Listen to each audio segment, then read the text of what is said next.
బాలాజీ వాసులము. మేము రోడ్డు కోసమని అన్న శివచంద్రారెడ్డి అన్న కోసం చాలా సార్లు తిరిగాము. ఇక్కడ ఈ రోడ్డులో చాలా మంది ఇబ్బంది పడి, చాలా మంది బురదలో ఇరకపోయి కింద పడి చాలా అగసాట్లు పడినారు. మేము ఆయన కోసము సార్ మాకు ఇది వేయండి, మేము లేకుంటే చాలా ఇబ్బందులు ఉన్నామని చాలా సార్లు తిరిగినాము. చాలా సార్లు తిరిగింటే ఆయన వచ్చి ఒక 5 మాటలు వచ్చి చెక్ చేసుకొని పోయారు. వేసుకొని పోయిన తర్వాత మళ్ళీ వచ్చి వేసినాడు మాకు రోడ్లు. మేమైతే ఆయనకు ఎటువంటి డబ్బులు ఇవ్వలేదు, 1 రూపాయి కూడా ఏమి ఇవ్వలేదు. ఆయన మీరు బాగుండాలని వచ్చి అన్ని చూసి అంతా చేసి ఏర్పాటు చేసి రోడ్డు మాకు నిర్మించినాడు. మాకైతే ఏమి డబ్బులు ఇవ్వలేదు. మేమైతే కావాలంటే మీరు ఎవరైనా వచ్చి ఎంక్వైరీ చేసుకోవచ్చు. ఏదైనా మేము ఇచ్చినట్టు ప్రూఫ్స్ ఉంటే తీసుకోవచ్చు, ఇబ్బంది ఏం లేదు. మనం మేము ఇక్కడ ఫస్ట్ నుండి కూడా మాకు ఇక్కడ కనీసం అన్ని సమస్యలతో ఇల్లు కట్టించిన మాదాన కృష్ణ గారు కట్టినాడు ఇల్లు. ఇక్కడ మాకు రోడ్లు లేవు, సౌకర్యాలు ఏవి లేకుండా ఉంటే ఆయన బద్దూరు పోయినప్పుడు సునీత కూడా ఫస్ట్ స్టార్టింగ్ చేసినప్పుడు సునీత కూడా టెంకాయ కొట్టినారు. ఇక్కడ ఓపెనింగ్ చేసినారు. వచ్చి మళ్ళీ మధ్యలో తత్వం జరిగిపోయి మాకు మధ్యలో నడిపోయింటే ఆయన వచ్చి మేము ఎన్ని తూళ్ళు 10 తూళ్ళు తిరిగి ఆయనతో అడిగింటే వచ్చి మాకు వచ్చి ఏ రూపం కానీ డబ్బు కానీ ఏ ప్రదేశాలు తీసుకోకుండా మాకు మానవత్వంతో ఆయన మాకు మనసు ఆ సాక్షాపణ పెట్టుకొని ఈరోజు మాకు ఇచ్చినారు. కాబట్టి మేము డబ్బులు 1 పైసా ఇవ్వలేదు, ఇవ్వము కూడా. కాబట్టి మాకు దయచేసి మాకు వేసిన రోడ్లను కూడా మాకు ఇంకా వేసే వాళ్ళకు కూడా బెనిచ్చేటప్పుడు అవకాశం ఇవ్వండి. మంచి పని చేసే వాళ్ళను ఇదే విధంగా చెప్పడం మంచిది కాదు, బురద చల్లడం మంచిది కాదు. కాబట్టి దయవుంచి మీరు ఏదైనా ఉంటే మీరు ఏదైనా మాట్లాడుకోండి, కానీ మా ప్రజల ఇబ్బందికి పెట్టకుండా దయవుంచి మాకు చెప్పుకునే విన్నపతి. గత 5 సంవత్సరాల నుంచి ఇక్కడ నివాసం ఉంటున్నాము. మాకు ఇక్కడ డ్రైనేజ్ సమస్య కానీ రోడ్లు కానీ ఏమే కానీ లేవు. ఇక్కడ ప్రొద్దుటూరులో చూసే సంసారం ఉన్నాం 40 ఏళ్ళ నుంచి. అక్కడ మున్సిపాలిటీ దారులు ఉన్నాయి, రోడ్లు ఉన్నాయి, అన్నీ ఉన్నాయి. అక్కడ ఏ విధంగా ఉన్నాయి, ఇక్కడ మాకు సౌకర్యాలు ఏమీ లేవు. కాబట్టి మేము ఇక్కడ ప్రెసిడెంట్ గారిని అడిగి, పంచాయతీని అడిగి తిరిగి కొన్ని 5 ఏళ్ళ నుంచి ఈరోజు మాకు కావాలని ఇచ్చేసాను. ఆయన మా మీద దయ ఉంచో మాకు ఎన్ని శాంక్షన్ చేసినాడు. శాంక్షన్ చేసినందుకు ఆయన చేసినందుకు మేము ధన్యవాదాలు తెలుపుతున్నాం ఈ ప్రత్యేకంగా. ఇక్కడ మేము ఏదో డబ్బులు కట్టి చేశారని అంటే ఆ డబ్బులు కట్టి మేము చేసేటోళ్ళం ఏంటి 5 సంవత్సరాల కిందటే మేము చేసుకునే వాళ్ళము. ఇంతవరకు మేము ఉండాల్సిన అవసరం లేదు. కాబట్టి ఈరోజు మీరు మీ రాజకీయాలను తీసుకొని వచ్చి మా కాలనీ వాసులను ఇది చేయకండి. పొద్దుటూరులో వేసే రోడ్లకు అన్నిటికీ మీరు ఎంత డబ్బులు తీసుకున్నారో జవాబు చెప్పాలట్లయితే. ఈ మా మీద ఆరోపణలు చేసిన మీరు పొద్దుటూరులో ఎన్ని వార్డులు వేస్తారు, ఎంత వేశారు, టౌన్కి ఎంత తీసుకున్నారు మీరు డబ్బు. కాబట్టి మీరు మీ రాజకీయాలను మా కాలనీ వాసుల మీద రుద్దాల్సిన అవసరం లేదు.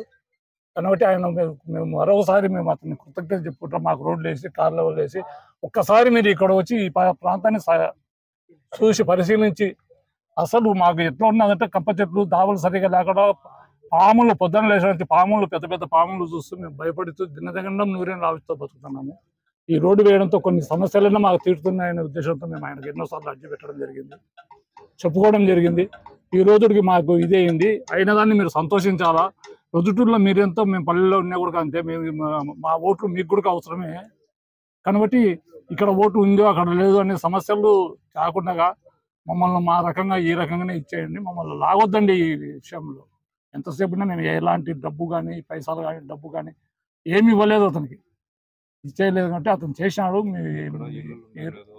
ఇక్కడ ఒకసారి మీరు పరిశీలించుకొని పోయి అవసరమా లేదా అనేది మీరు చూడండి. మేము ఉదయం లేచామా వచ్చి మా పిల్లలను కాలేజీకి, స్కూళ్ళకు మంచినీళ్ళు తెచ్చుకునేదానికి మేము ఎన్ని అవస్థలు పడతామో మీకు తెలుస్తుంది. ఒక్కసారి మేము వస్తే మేము మీకే స్వయాన తెలుపుదామనేది నేను ఈ పత్రికా మూలకంగా తెలుపుకుంటూ నాకు అందరికీ వచ్చిన వారికి ధన్యవాదాలు తెలుపుకుంటాను.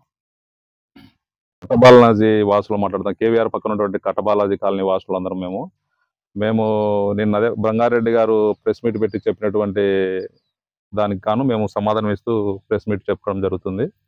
ఈ కాలనీకి మేము దగ్గర 2018 నుంచి ఇక్కడికి వచ్చినాం. మేము 2019లో మొత్తం అన్ని 10 ఇండ్ల వాసులము ఇక్కడే ఉంటున్నాము. మేము 2019 నుంచి శివచంద్రారెడ్డి అన్నకు అంటే వైసీపీలో ఉన్నప్పుడు కూడా ఎన్నోసార్లు మేము అర్జీలు సమర్పించడం జరిగింది. అందరం పోయి లేడీస్ మా ఫ్యామిలీలు అందరం సహా పోయి చాలాసార్లు అన్నకు అర్జీలు పెట్టుకోవడం జరిగింది. మా కాలనీకి చాలా ఇబ్బంది అవుతుంది, డౌన్గా ఉంది, వర్షాలు ఏదైనా పడుతున్నా కూడా చాలా ఇబ్బందిగా ఉంది. పిల్లలు ఉన్నాయి, కాలనీ ఎక్కువ ఓపెన్ ప్లేస్ అంటే అప్పటికి ఇల్లు లేకుండా ఉన్నాయి, ఓపెన్ ప్లేస్ ఉన్నాయి కాబట్టి పాములు ఎక్కువ వస్తున్నాయని చాలాసార్లు అర్జీ పెట్టుకోవడం జరిగింది. కాలువకు, సిమెంట్ రోడ్డుకు. దాన్ని పరిష్కారం చేయడానికి కోసమే మేము ఎటువంటి అన్నకు 1 రూపాయి కూడా డబ్బులు సమర్పించలేదు. అవన్నీ ఉత్తమ మాటలు. మేము ఇచ్చినటువంటి రూపులు ఏదన్నా ప్రూఫ్స్ ఉంటే చూపించాలని మేము కోరుతున్నాం. సునీత గారు కూడా కాలువ ఓపెనింగ్ వచ్చి టెంకాయ కూడా కొట్టినారు. అది దగ్గర దగ్గర 1.5 సంవత్సరం నుంచి పెండింగ్ లో ఉంది కాలువ. ఇప్పుడు సిమెంట్ రోడ్డు ప్లస్ కాలువ పనులకు గాను అన్నకు పోయి మన జనసేన దానికి మీటింగ్ గ్రామీణ సభకు కూడా పోయి అర్జీ ఇచ్చాము. దానికి సంబంధించేది అర్జీ కూడా మన పంచాయతీ ఆఫీసులో ఉంది, కావాలంటే చూసుకోవచ్చు. ఈ రోడ్డు మాకు అవసరం ఉంది కాబట్టి ఒక 10 సార్లు మేము తిరిగి అన్నకు రిక్వెస్ట్ చేసుకొని మేము రోడ్డు కాలువలు వేపించుకున్నాము. ఒకసారి మీరు కూడా వచ్చి పరిశీలించండి కావాలంటే, దీనికి సంబంధంగా రోడ్డు అవసరమా, కాలువలు అవసరమా అని మీరు కూడా ఒకసారి వచ్చి చూడండి. మేమైతే ₹1 కూడా ఎవరికి కూడా డబ్బులు ఇవ్వలేదు. దానికి సంబంధించి ప్రూఫ్లు ఏమున్నా కానీ మీరు తేండి. మేమైతే ₹1 కూడా ఎవరికి డబ్బులు ఇవ్వలేదు, ఇవ్వం కూడా. ఇది పంచాయతీ వాళ్ళకు చెప్పినాము, పంచాయతీ వాళ్ళే వేపించారు. మేము పన్నులు కడతాం కాబట్టి మాకు హక్కు ఉంది కాబట్టి వాళ్ళని రిక్వెస్ట్ గా అడిగినాము, వేశారు. అంతేగాని మేము ₹1 ఎవరికి కూడా డబ్బులు ఇవ్వలేదు.